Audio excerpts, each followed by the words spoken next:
നമസ്തേ. ഒന്നും കാണാതെ പട്ടരു പുഴയിൽ ചാടില്ല. മോദി പരാജയപ്പെട്ടു, രാഹുൽ വിജയിച്ചു. കണ്ടത്തിൽ മാത്തുക്കുട്ടിയുടെ രാവിലത്തെ തള്ളാണ്. സെൻസസ് വിവരങ്ങളിൽ ജാതി വിവരങ്ങളും രേഖപ്പെടുത്തും എന്നതാണ് തള്ളിന്റെ ആധാരം.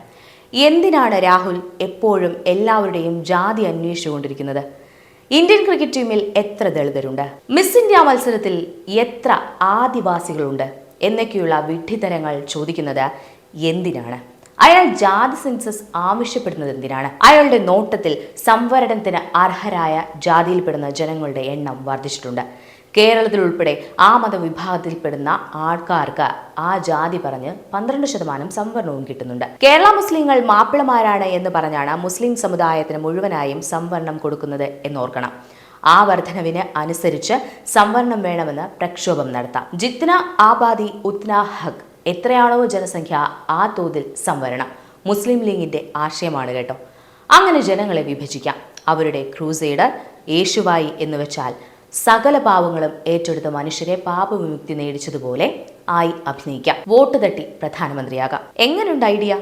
ഈ വസ്തുതകൾ പരിശോധിക്കാം. ജാതി അടിസ്ഥാനത്തിലാണ്, മത അടിസ്ഥാനത്തിലല്ല സംവരണം കൊടുക്കേണ്ടത് എന്നും ആ സംവരണം 50% കൂടരുത് എന്നും ഭരണഘടനയിലുണ്ട്. സുപ്രീം കോടതി വിധികളിലുണ്ട്. സെൻസസ് നടത്തുമ്പോൾ മോദി ജാതി മാത്രമാവില്ല അന്വേഷിക്കുന്നത്. സാമ്പത്തിക നിലവാരം, വസ്തുവകകൾ, സാമൂഹിക നിലവാരം. അതായത് IAS മക്കൾക്കുമുണ്ട് കേരളത്തിൽ സംവരണം. സംവരണത്തിൽ ക്രിമി ലെയർ വിഭാഗത്തെ ഒഴിവാക്കണമെന്ന് സുപ്രീം കോടതി പറഞ്ഞപ്പോൾ കേരളത്തിൽ സംവരണ വിഭാഗത്തിൽ ക്രിമി ലെയർ ഇല്ല എന്ന് പറഞ്ഞ് അഫിഡവിറ്റ് കൊടുത്തയാളാണ് ശ്രീ AK ആന്റണി. കുട്ടികളുടെ എണ്ണം, പാൻ നമ്പർ, ആധാർ നമ്പർ ഇതൊക്കെ അന്വേഷിക്കും. ആധാറിനും ബാങ്ക് അക്കൗണ്ടുകൾക്കും ഭൂമി ഉടമസ്ഥതയ്ക്കും പാൻ അക്കൗണ്ടിനും സർക്കാർ ഉദ്യോഗസ്ഥരുടെയും ഒക്കെ ഡാറ്റാബേസ് ഇപ്പോൾ മോദിയുടെ പക്കലുണ്ട്. ആ ഡാറ്റാബേസുമായി സെൻസസ് ഡാറ്റ താരതമ്യപ്പെടുത്തും. കള്ളം പറഞ്ഞവനെ എളുപ്പം തിരിച്ചറിയാനാകും.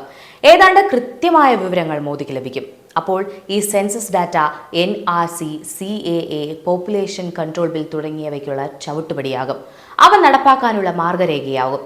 അനധികൃതമായി സർക്കാർ സഹായങ്ങൾ കൈപ്പറ്റുന്നവർ, അർഹതയില്ലാതെ സഹായങ്ങളും സംവരണവും സ്വീകരിക്കുന്നവർ, നുഴഞ്ഞുകയറിയ പാകിസ്ഥാനുകൾ, ബംഗ്ലാദേശികൾ ഇതൊക്കെ വെളിച്ചത്ത് വരും. ഒരു അമേരിക്കൻ ഡോജ് നടപടിക്കുള്ള വിവരശേഖരണമാകും ഈ സെൻസസ്. കൃത്യമായ കണക്കിന്റെ വിവരങ്ങളുടെ അടിസ്ഥാനത്തിൽ തീരുമാനങ്ങൾ എടുക്കാൻ കഴിയും. അനർഹരെ ഒഴിവാക്കാം. അതായത് ഇൻഫോംഡ് ഡിസിഷൻസ്. ഇനി മറ്റൊന്ന്, ഇപ്പോൾ മുസ്ലിം സമുദായത്തിന് മുഴുവൻ സംവരണം ലഭിക്കുന്നുണ്ട്. അത് മത അടിസ്ഥാനത്തിലാണ്.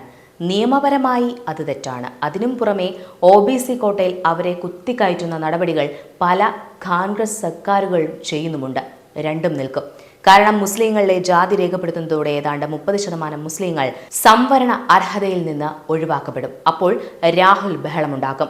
സാമ്പത്തിക നിലവാരം സംവരണത്തിന് അടിസ്ഥാനമാക്കണമെന്ന് പറയും. അത് തന്നെയാണ് മോദിക്ക് വേണ്ടത്.